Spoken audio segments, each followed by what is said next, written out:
এই ভিডিওটি সবার জন্য, আমাদের সবার জীবনেই কোনো না কোনোভাবে সম্পর্কিত। সাঙ্ক কস্ট ফ্যালাসি, এই টার্মটার সাথে আমরা অনেকেই হয়তো পরিচিত না। আমি একটু সহজ করে বলি। ধরেন আপনি সকালবেলায় 100 টাকা দিয়ে একটা বার্গার কিনলেন। এখন বিকেলবেলা যেয়ে দেখলেন আপনার এই বার্গারটি প্রায় বাসি হয়ে গেছে। এখন আপনি তখন বার্গারটি খাবেন নাকি ফেলে দেবেন? আপনি চিন্তা করছেন, আপনি তো সকালবেলা এই বার্গারটার পিছনে 100 টাকা খরচ করেছেন। এখন আপনি যদি বার্গারটা ফেলে দেন, তার মানে ওই 100 টাকাই আপনার জলে গেল। সেই চিন্তা করে আপনি বার্গারটি খেলেন এবং স্বভাবতই আপনার পেট খারাপ হলো। আপনি হয়তো আরও 10 টাকার স্যালাইন কিনে খেলেন, আপনি অসুস্থ হলেন। এই যে ব্যাপারটা, এটাই হচ্ছে sunk cost fallacy. Sunk cost এটা ইকোনমিক্সের একটা কনসেপ্ট। সহজ কথায় বলতে গেলে সাঙ্ক কস্ট মানে ডুবে যাওয়া খরচ, অর্থাৎ যেই খরচটা ইতিমধ্যে হয়ে গেছে, যেটা আর ফেরত পাওয়া সম্ভব না। যেমন আপনি সকালে যেই 100 টাকা দিয়ে বার্গারটা কিনেছেন, বিকেলবেলা আপনি যদি দোকানদারকে গিয়ে বলেন, ভাই আপনার বার্গারটা আপনি রাখেন, আমাকে 100 টাকা ফেরত দিয়ে দেন, উনি কি ফেরত দিবে? তার মানে ওই খরচটা আপনার অলরেডি হয়ে গেছে, এটা নিয়ে আর চিন্তা করার কোনো কারণ নেই। এই যে আমরা যেই খরচটা ইতিমধ্যে করে ফেলেছি, সেই খরচটার কথা চিন্তা করে যে ভুল সিদ্ধান্তটা নেই, এটাই হচ্ছে সাঙ্ক কস্ট ফ্যালাসি। আরও একটা উদাহরণের মাধ্যমে পরিষ্কার করা যাক ব্যাপারটা। আমার জীবনে ঘটে যাওয়া একটা ব্যাপারের কথাই যদি বলি, আমি পরীক্ষার হলে একবার একটা অঙ্ক কোনোভাবেই মিলাতে পারছিলাম না। অনেকক্ষণ চেষ্টা করার পরেও অঙ্কটা মিলছে না।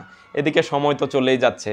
তো আমি চিন্তা করছিলাম যে এই অঙ্কটার পিছনে যেহেতু এতক্ষণ সময় দিয়েছি, এখন যদি অঙ্কটা ছেড়ে দেই, আমার সময়গুলো তো বৃথা, অঙ্কটা মিলিয়েই ছাড়ি। তো এটা মিলাতে যেয়ে আমার সময়ও চলে গেল, অনেকগুলো অ্যান্সার বাকি রয়ে গেল। এই ব্যাপারটা হয়তো আমাদের অনেকের সাথেই হয়। এখানেও কিন্তু আমি সাঙ্ক কস্ট ফ্যালাসিতে পড়ে গেছি। আবার ধরেন আমরা রেস্টুরেন্টে খেতে যাই, বুফেতে যখন আপনি 900 টাকা দিয়ে একটা প্যাকেজ কিনলেন বুফের, তখন আপনি চিন্তা করেন যেভাবে হোক খেয়ে দিয়ে এই 900 টাকা উসুল করতে হবে। অর্থাৎ আপনি 900 টাকা উসুল করার জন্য ওভার ইটিং করেন, অনেক বেশি খান, আপনার পেট ভরে যাওয়ার পরেও খেতেই থাকেন। এই যে ওভার ইটিং, এটা স্বাস্থ্যের জন্য খুবই ক্ষতিকর। কেন আপনি এটা করছেন? কারণ আপনি চিন্তা করছেন যে ওই যে 900 টাকা আমার উসুল করতে হবে, যেটা আপনার ছিল সাঙ্ক কস্ট। অর্থাৎ এখানেও আপনি একটা সাঙ্ক কস্ট ফ্যালাসিতে পড়ে গেলেন। সো আমাদের জীবনে অনেক সিদ্ধান্তই আমরা এই সাঙ্ক কস্ট ফ্যালাসির কারণে ভুলভাবে নিয়ে থাকি। এখন আসি, সাঙ্ক কস্ট ফ্যালাসিতে আমরা যদি না পড়তে চাই, তাহলে কি করতে হবে? ওই যে সাঙ্ক কস্ট, যেই খরচটা অলরেডি হয়ে গেছে, সেই খরচটার কথা বাদ দিয়ে চিন্তা করতে হবে। ধরুন আপনাকে যদি আমি স্বাভাবিকভাবে প্রশ্ন করি, আপনি একটা বাসি বার্গার খাবেন? নিশ্চয়ই আপনার উত্তর হবে না। তো আপনি যখন সকালবেলা একটা বার্গার 100 টাকা দিয়ে কিনেছিলেন, আপনি বিকেলবেলা যেয়ে চিন্তা করছেন আমি 100 টাকা এটার পেছনে খরচ করেছি, যেটা আপনার সাঙ্ক কস্ট।